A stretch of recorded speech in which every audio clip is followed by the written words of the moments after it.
जो सामाजिक विज्ञान की क्लास में आपका स्वागत है। आज हम आर्थिक विकास की समझ से जो है विकास के बारे में पढ़ाने जा रहे हैं। विकास अथवा प्रगति की धारणा हमेशा से हमारे साथ है। हमारी आकांक्षाएं और इच्छाएं हैं और ये इच्छाएं विकास की ओर बढ़ती हैं। क्या इच्छाएं हैं कि हम क्या करना चाहते हैं और अपना जीवन कैसे जीना चाहते हैं। इसी तरह हम विचार रखते हैं कि कोई देश कैसा होना चाहिए, हमें किन अनिवार्य वस्तुओं की आवश्यकता है, क्या सभी का जीवन बेहतर हो सकता है, लोग मिलजुल कर कैसे रह सकते हैं, क्या और अधिक समानता हो सकती है। विकास इन सभी प्रश्नों पर विचार करने और इन लक्ष्यों को प्राप्त करने के उपायों से जुड़ा है। यह काम जटिल है। हम विकास को समझने की प्रक्रिया शुरू करेंगे। विकास से जुड़े हुए बहुत सारे प्रश्नों के उत्तर आपको अर्थशास्त्र में ही नहीं बल्कि इतिहास और राजनीति विज्ञान में भी मिलेंगे। ऐसा इसलिए है क्योंकि हम आज जो जीवन जी रहे हैं वह अतीत से प्रभावित है। क्योंकि जो जैसा हमने पीछे जो हो चुका है उससे हम बहुत कुछ सीखते हैं। हम इसे जाने बिना बदलाव की इच्छा नहीं रख सकते। विकास क्या वादा करता है? विभिन्न व्यक्ति विभिन्न लक्ष्य, यानी किन व्यक्तियों के लक्ष्य क्या होते हैं ये देखना है। इसमें विकास का क्या अर्थ हो सकता है, विभिन्न व्यक्तियों की क्या आकांक्षाएं हो सकती हैं। इस बात को समझने के लिए व्यक्तियों को विभिन्न श्रेणियों में बांटकर उनके विकास के लक्ष्य और अथवा आकांक्षाएं देखें और ये एक तालिका के माध्यम से हम लोग इसको देखेंगे। इस तालिका में खाली स्तंभों को पूरा करने की कोशिश आप लोग भी करेंगे जो है। तो इसमें श्रेणी, व्यक्ति की श्रेणी बनाई, विभिन्न श्रेणी के लोगों के विकास के लक्ष्य या आकांक्षाएं। तो सबसे पहले इस श्रेणी में भूमिहीन ग्रामीण मजदूरों को लिया गया। तो भूमिहीन ग्रामीण मजदूरों का क्या लक्ष्य होता है, क्या आकांक्षाएं होती हैं? काम करने के अधिक दिन मिलने चाहिए और बेहतर मजदूरी मिलनी चाहिए।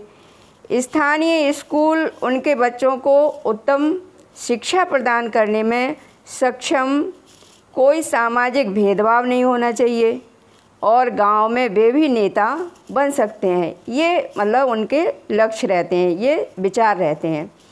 दूसरा व्यक्ति की श्रेणी में पंजाब के समृद्ध किसान लिए। इनका लक्ष्य क्या है, क्या इनका के विचार हैं? किसानों को उनकी उपज के लिए ज़्यादा समर्थन मूल्य मिले और मेहनती और सस्ते मजदूर मिलें। उनके द्वारा उच्च पारिवारिक आय सुनिश्चित हो, क्योंकि जब सस्ते मजदूर मिलेंगे और मेहनती मिलेंगे तो आमदनी बढ़ेगी, जिससे वे अपने बच्चों को विदेशों में बसा सकें। यानी जो समृद्ध किसान हैं उनकी सोच रहती है कि हम अपने बच्चों को विदेशों में बसा सकें। अब इसी तरह से ये कुछ आपको भी भरने हैं। जैसे किसान जो खेती के लिए वर्षा पर निर्भर हैं, उनका लक्ष्य क्या होगा, उनके विचार क्या होंगे। दूसरा, भूमि स्वामी परिवार की एक ग्रामीण महिला, इनका लक्ष्य क्या होगा।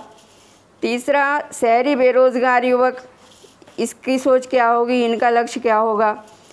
अगला, शहर के अमीर परिवार का एक लड़का, इसकी सोच क्या होगी और लक्ष्य क्या होगा, विचार क्या होंगे। और एक शहर के अमीर परिवार की एक लड़की, उसका लक्ष्य किस तरह का हो सकता है। उसे अपने भाई जैसी आज़ादी मिलती है या मिलनी चाहिए, वह अपने फैसले खुद कर सकती है, वह अपनी पढ़ाई विदेश में कर सकती है। इस तरह का उसका लक्ष्य होता है। और अगला है जो आपको भरना है, नर्मदा घाटी का एक आदिवासी, उसका लक्ष्य क्या होगा, उसके विचार क्या होंगे, आकांक्षाएं क्या होंगी।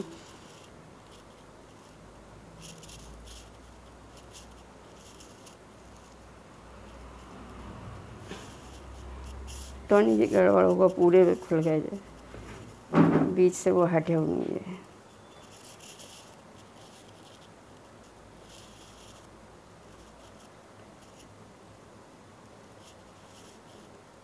बीच में वो हो गई झंझट।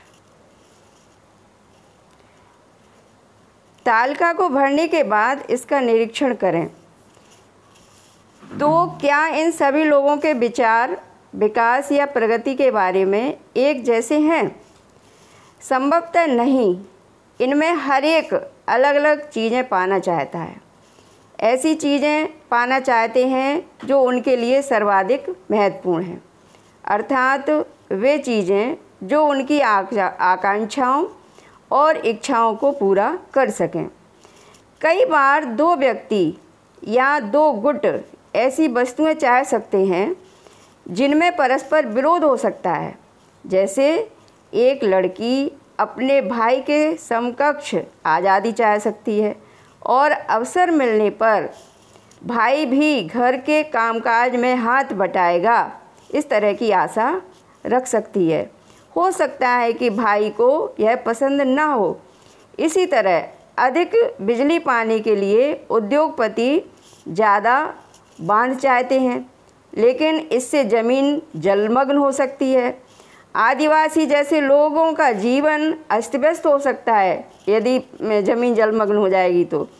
वे तो अपने खेतों की सिंचाई के लिए केवल छोटे बांध चाहेंगे, तालाब चाहेंगे और उनका यही इतना ही लक्ष्य होगा। इस तरह दो बातें साफ हैं।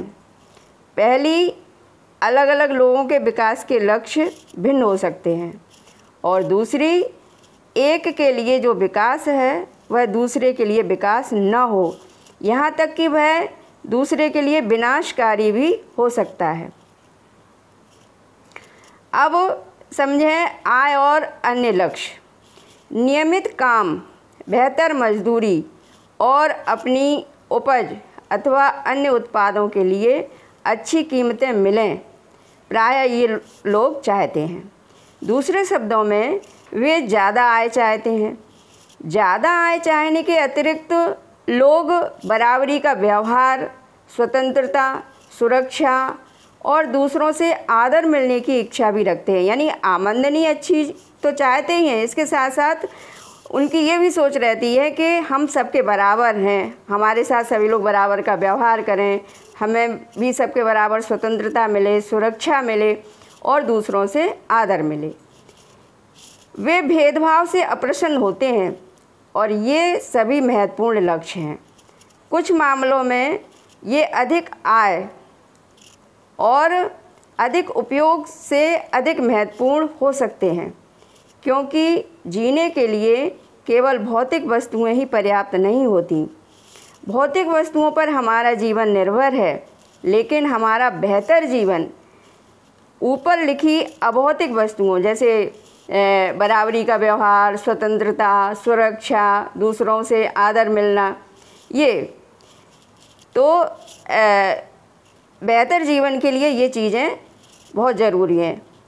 यह बात अपने जीवन में अपने मित्रों की भूमिका से स्पष्ट हो जाती है। इसी तरह और भी बहुत सी चीज़ें हैं जिन्हें आसानी से मापा नहीं जा सकता, लेकिन उनका हमारे जीवन में बहुत महत्व होता है। एक और उदाहरण से इस बात को समझा जा सकता है। अगर आपको कहीं दूर दराज के इलाके में नौकरी मिलती है और उसे स्वीकार करने से पहले आप आय के अतिरिक्त और क्या क्या देखेंगे, बहुत से कारकों पर विचार करेंगे, जैसे कि आपके परिवार के लिए वहाँ पे सुविधाएं उपलब्ध हैं कि नहीं, काम करने का वातावरण कैसा है। दूसरी नौकरी में आपको वेतन भले ही कम मिले, लेकिन नियमित रोज़गार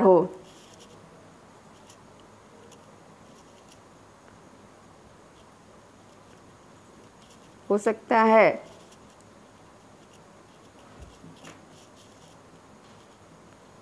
अरे आज के में तो कुछ ज़्यादा ही गड़बड़ हो रही है।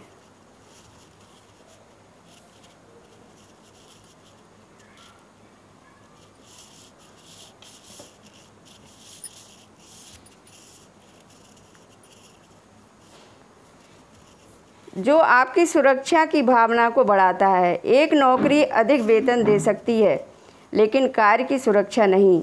इससे आपकी सुरक्षा और स्वतंत्रता की भावना कम हो जाएगी। इसी तरह विकास के लिए लोग मिले जुले लक्ष्यों को देखते हैं।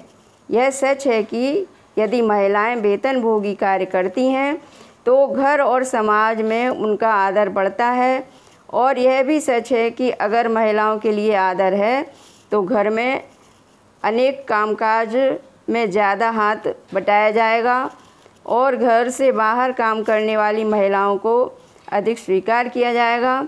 सुरक्षित और संरक्षित वातावरण के कारण ज़्यादा महिलाएं विभिन्न प्रकार की नौकरियां या व्यापार कर सकती हैं, जब उन्हें लगेगा कि सुरक्षित हैं और वातावरण संरक्षित है। इसलिए लोगों के विकास के लक्ष्य बेहतर आय के ही नहीं होते, बल्कि जीवन में अन्य महत्वपूर्ण चीज़ों के बारे में भी होते हैं। अब इन चीज़ों को समझने के बाद कुछ इस तरह के विचार करें और प्रश्नों को हल करें।